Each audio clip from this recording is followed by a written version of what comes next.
पानीपत में चुनाव प्रचार का शोर अब थम गया है। नगर निगम चुनाव के लिए प्रचार जो है वो अब थम चुका है। पानीपत नगर निगम के लिए 9 मार्च को मतदान होना है। 12 मार्च को हरियाणा निकाय चुनाव के नतीजे आ जाएंगे और आज पानीपत के लिए जो चुनाव होना है उसके चुनाव प्रचार थम गए हैं। 9 मार्च को पानीपत नगर निगम के लिए वोटिंग की जाएगी और नतीजे दोनों ही चरण के सामने आएंगे 12 मार्च को, यानी कि 12 मार्च को ये छोटे चुनाव के नतीजे सामने आ जाएंगे। कोशिश यहां पर भरपूर बीजेपी और कांग्रेस दोनों की तरफ से की गई है। जोर शोर से प्रचार प्रसार किया गया है। अपने उम्मीदवारों के पक्ष में यहां पर बीजेपी भी दमखम लगाती नजर आई तो कांग्रेस भी पीछे नहीं रही है। बहरहाल आज चुनावी प्रचार का शोर थम गया है क्योंकि 9 मार्च को मतदान होना है और जो 2 मार्च को मतदान हुआ था 33 जिलों में, उसके साथ ही 2 मार्च का और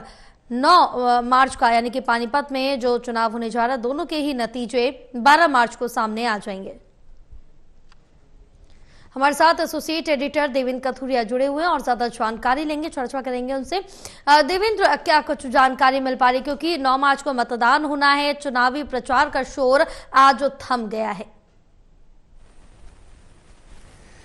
देखिए जया, 6 बजे चुनाव प्रचार खत्म हो गया आज जी, क्योंकि हमेशा ऐसे होता है और आज जैसे चुनाव प्रचार खत्म हुआ है, अब के बाद सार्वजनिक तौर पर जो उम्मीदवार हैं या वो मतलब माइक का उपयोग नहीं कर सकेंगे। सिर्फ 1 या 2 की संख्या में, जैसे किसी को घर में जाके मिल सकते हैं, डोर टू डोर नहीं होगा, ना माइक का इस्तेमाल होगा, ना 10-15 लोगों की टोली होगी। अब सिर्फ उम्मीदवार या उनके समर्थक 1-1, 2-2, 3 व्यक्ति ज्यादा घर में जाएंगे। शोर शराबा नहीं हो सकता। घर में जाकर जिनसे मिलना है, जिनको पुचकारना है, जिनको मनाना है, रूठों को मनाना है। चुनावी राजनीति में बहुत तरह के हथकंडे अपनाए जाते हैं, तो हो सकता है किसी को किसी तरह का प्रलोभन भी दिया जाए, क्योंकि ये उसका हिस्सा है, ये बताने की जरूरत नहीं है। तो चुनाव प्रचार खत्म होने के साथ ही उम्मीदवार और उनके समर्थक अब अपनी प्लानिंग में जुट गए हैं।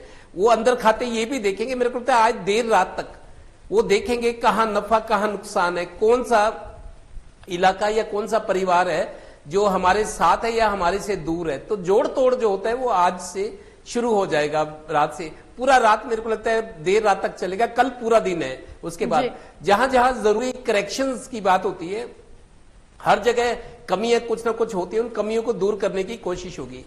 पानीपत की बात करें तो 26 वार्ड है। पानीपत शहरी और पानीपत ग्रामीण 2 विधानसभा में नगर निगम का एरिया आता है। पानीपत शहरी में 14 वार्ड है और पानीपत ग्रामीण विधानसभा सीट में 12 है। कुल 26 वार्ड है। 26 वार्ड में ये है कि देखिए, ये भले ही छोटा चुनाव है, नगर निगम का कहते हैं भाईचारे का, चेहरे का और भरोसे का चुनाव है, लेकिन यहां भी जातीय समीकरण तो प्रभावी रहते ही है।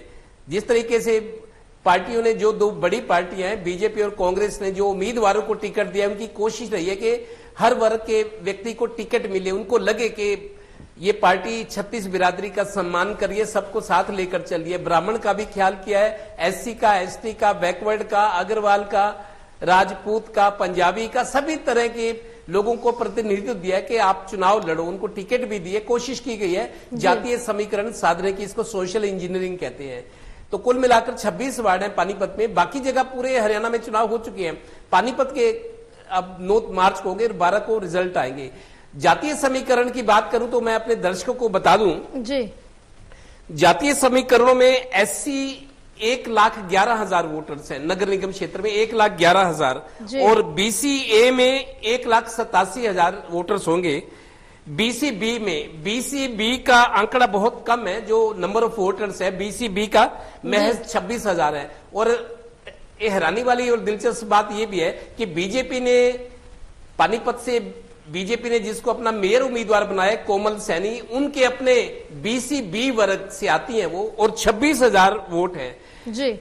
प्रमुख वोट जो है, जो डोमिनेट कर रहे हैं पानीपत नगर निगम एरिया में, वो अग्रवाल कम्युनिटी और पंजाबी कम्युनिटी, क्योंकि शुरू से ही आज भी देखें तो विधायक पंजाबी कम्युनिटी का है, लेकिन इफेक्टिव अग्रवाल कम्युनिटी भी है। दोनों का जो साथ रहा है विधायक बनाने में या सांसद बनाने में, दोनों बड़ी जो कास्ट इक्वेशंस है, तो अग्रवाल प्लस पंजाबी, इनकी संख्या 2 लाख से ज्यादा है जी। तो बीसीबी वर्ग से आती है कोमल सैनी, जिनकी वोट सिर्फ 26,000 है, लेकिन बीजेपी ने उनको मेयर पद का उम्मीदवार बनाया। हालांकि मुख्यमंत्री उनके लिए आए भी हैं, अब कल भी आए हुए थे और उससे पहले नामांकन के टाइम आए थे, तो मुख्यमंत्री पूरा जोर लगा रहे हैं, क्योंकि एक गर्व और वो भी होता है कि हाँ, मुख्यमंत्री चूंकि नायब सिंह सैनी है तो उन्होंने एक बेटी को टिकट दी है, कोमल सैनी।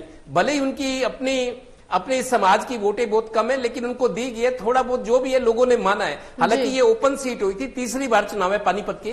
पहली बार जब 2013 में नगर निगम चुनाव हुए पानीपत के, तो बैकवर्ड क्लास को ये मेयर का पद गया था। दूसरी बार 2018 में हुए तब बैकवर्ड महिला को गया था, और बैकवर्ड महिला थी पिछली बार अवनीत कौर। अब तीसरी बार चुनाव हो रहे, बहुत सारे लोग इंतजार कर रहे थे कि मेयर का चुनाव लड़ेंगे सामान्य वर्ग से, लेकिन ओपन होते हुए भी ये सीट बीसी बी वर्ग को दी गई है। इसको लेकर शुरुआती दौर में थोड़ा सा नाराजगी भी रही है अग्रवाल और पंजाबी कम्युनिटी में, कि जो सबसे ज्यादा डोमिनेट करते हैं, जिनकी संख्या सबसे ज्यादा है, और पानीपत के व्यापार को चलाने में मुख्य भूमिका अग्रवाल और कम्युनिटी की, लेकिन पंजाबी कम्युनिटी, लेकिन उनको बीजेपी ने टिकट ना देके बैकवर्ड बी में दिए। चलिए कोई बात नहीं, बेटी है वो कोमल सैनी। बिल्कुल, लेकिन देवेंद्र बीजेपी का बना जी, यहाँ पर एक ये भी देखने वाली बात है, क्योंकि जिस तरह से देखिए पहले चरण का जब मतदान हुआ था तो वहां पर जिस तरह से देखे कि वोटिंग परसेंटेज ज्यादा नहीं था, क्या अब दूसरे चरण में जब पानीपत में मतदान होने जा रहा है तो वोटिंग परसेंटेज को लेकर कुछ कार्य किया गया जिससे वोटिंग परसेंटेज बढ़ाया जा सके?